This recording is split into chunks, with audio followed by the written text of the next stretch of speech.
Hello guys, आपका बहुत बहुत स्वागत है। हम बात करेंगे जो मेडिसिन टॉक्सिसिटी होती है। जो एलोपैथिक मेडिसिन होती हैं वो कुछ बॉडी ऑर्गन पे उनका टॉक्सिक इफ़ेक्ट होता है, कुछ बॉडी पार्ट के लिए वो जहरीली होती हैं गाइस। तो उनका साइड इफ़ेक्ट होता है और अगर उनका डोज ज़्यादा समय तक दिया जाता है तो वो पार्टिकुलर पार्ट डैमेज होने लगता है, डिसफंक्शन हो जाता है, डिजीज़ होने लगती है।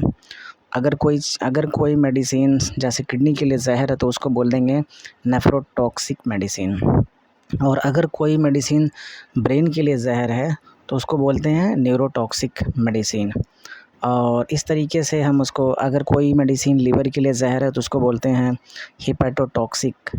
और कोई मेडिसिन अगर हृदय के लिए ज़हर है तो उसको बोलते हैं कार्डियोटॉक्सिक। तो इस तरीके से ये होता है। तो गाइस, किस तरीके से पता चलता है कि क्या क्या कैसे कोई मेडिसिन, हम पहले पे आते हैं कार्डियोटॉक्सिक क्या होता है।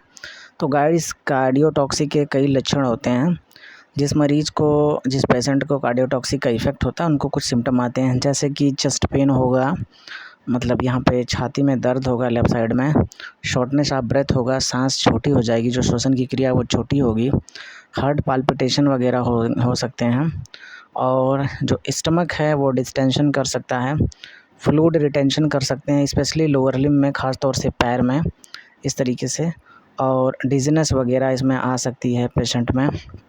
तो कई तरीके के सिम्टम आते हैं, इससे हम समझ सकते हैं कि वो चीज़ कार्डियोटॉक्सिक है गाइस। तो गाइस, कुछ मेडिसिन हैं जैसे कि कीमोथेरेपी का यूज़ करते हैं तो वो हृदय के लिए ज़हर होती है, पॉइजनस होती है, कार्डियोटॉक्सिक है। कुछ हेवी मेटल्स होते हैं जो कार्डियोटॉक्सिक इफ़ेक्ट रखते हैं, कोकेन है, उसके बाद वेकेन है। ये सारी मेडिसिन जो होती हैं कार्डियोटॉक्सिक इफ़ेक्ट की। दूसरे पे आते हैं गाइस न्यूरोटॉक्सिक, यानी वो मेडिसिन, वो दवाइयाँ जिनका इस्तेमाल करने से जो ब्रेन के लिए ज़हर होती हैं, जो ब्रेन में कुछ एडवर्स इफ़ेक्ट शुरू करती हैं। अगर लॉन्ग स्टैंडिंग केसेस में हम उनका इस्तेमाल करते हैं तो दिक्कत ज़्यादा बढ़ने लगती है। उसके कुछ लक्षण हैं जैसे कि कन्फ्यूज़न वगैरह हैं, इस तरीके से मेमोरी लॉस हो सकता है, कंसंट्रेशन फेल हो सकता है, कंसंट्रेशन की प्रॉब्लम हो सकती है, व्यक्ति एकाग्रचित नहीं हो सकता है, मल्टीपल स्क्लेरोसिस वगैरह हो सकते हैं, जिसमें नर्व जो होती हैं वो मल्टीपल स्क्लेरोसिस के ज़रिए डैमेज हो जाती हैं। और इम्पेयर्ड कंट्रोल हो जाता है, जैसे कि ब्लैडर का, बॉवेल का और लिम्ब का। जो ब्रेन है वो सही तरीके से कंट्रोल नहीं कर पाता है कुछ विशेष अंगों का। और साथ में इस तरीके से आप देख सकते हैं जो बॉवेल का कंट्रोल है ब्रेन से। और हेडेक वगैरह सीवियर हो सकते हैं, माइग्रेन हो सकता है, और स्लीप एपनिया हो सकती है स्लीप डिसऑर्डर में ख़ास तौर से। और इस तरीके से तमाम तरीके की समस्याएं होती हैं, और बैलेंस की प्रॉब्लम हो सकती है। मरीज़ जो होता है वो चलते चलते गिर सकता है, उसको चक्कर वगैरह आ सकते हैं। हियरिंग प्रॉब्लम, उसको सुनने में भी दिक्कत हो सकती है। इस तरीके से तमाम समस्याएं आती हैं। तो कुछ मेडिसिन ऐसी होती हैं जैसे कि उनका जो वो ब्रेन पे ज़हर की तरह काम करती हैं, न्यूरोटॉक्सिक इफ़ेक्ट होता है। जैसे कि डेप्सान है, कॉल्चिसिन है, एमिड्रॉन है, और बोर्टिज़ोमिब है, और सेटुजिमैब है, और सिस्प्लेटिन है। ये मेडिसिन जो होती हैं वो ब्रेन पे अपना एडवर्स इफ़ेक्ट रखती हैं, और इस तरीके से ब्रेन में धीरे धीरे प्रॉब्लम बढ़ने लगती है गाइस। और गाइस, जो तीसरे नंबर पे आती है वो है नेफ्रोटॉक्सिक। कुछ मेडिसिन जो होती हैं वो किडनी के लिए ज़हर होती हैं, किडनी के लिए विषाक्त की तरह काम करती हैं।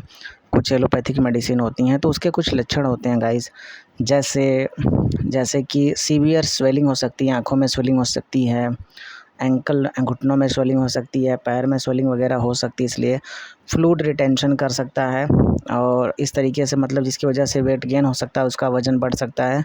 और जो वो यूरिन करता है, जो उसका जो पेशाब होता है, वो जनरली उसमें प्रोटीन एक्सेस अमाउंट में हो सकते हैं, और फोमी यूरिन होता है वो फोमी कलर का हो सकता है। और साथ में गाइस, लॉस ऑफ एपेटाइट, यानी कि उसको भूख नहीं लगेगी, बहुत कम लगेगी।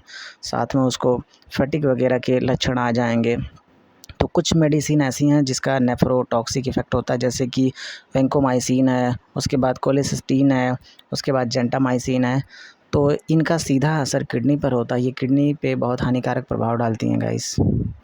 और उसके बाद गाइस, कुछ मेडिसिन ऐसी होती हैं जिनका लीवर पे सीधा असर होता है। लीवर के लिए वो जहर होती हैं, पॉइजनस होती हैं, हिपैटोटॉक्सिक उसको बोलते हैं।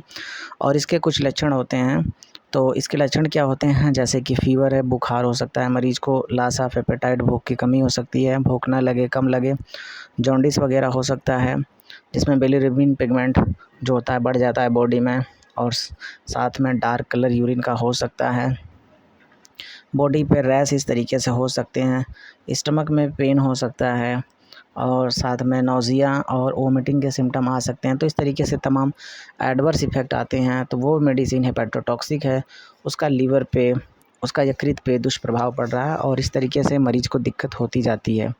अगर लंबे अंतराल के लिए वो दवा खाता है, बहुत कोई ऐसी अगर बीमारी लीथल डिजीज़ हो गया है, और इस तरीके से उसको सब प्रॉब्लम बढ़ती जाती है अगर वो मेडिसिन हेपेटोटॉक्सिक है।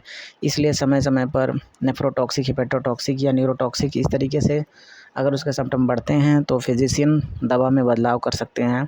तो कुछ मेडिसिन ऐसी हैं जो हेपेटोटॉक्सिक हैं, जैसे कि एमॉक्सिलिन है, कुछ एंटीबायोटिक्स हैं जो पावरफुल एंटीबायोटिक्स हैं। उसके बाद क्लेवुलनिक एसिड है, आइसोनियाज़ाइड है, और उसके बाद है क्लोरप्रोमाज़िन है, उसके बाद पायराज़िनामाइड है, उसके बाद रिफैम्पिन है। तो ये मेडिसिन ऐसी हैं जिनका हेपेटिक सिस्टम पर, लीवर पर बहुत दुष्प्रभाव पड़ता है। तो इस तरीके से ये जो मेडिसिन होती हैं इनका हम टॉक्सिसिटी के बारे में इसमें देखें और जानें गाइस। इस तरीके से धन्यवाद दोस्तों।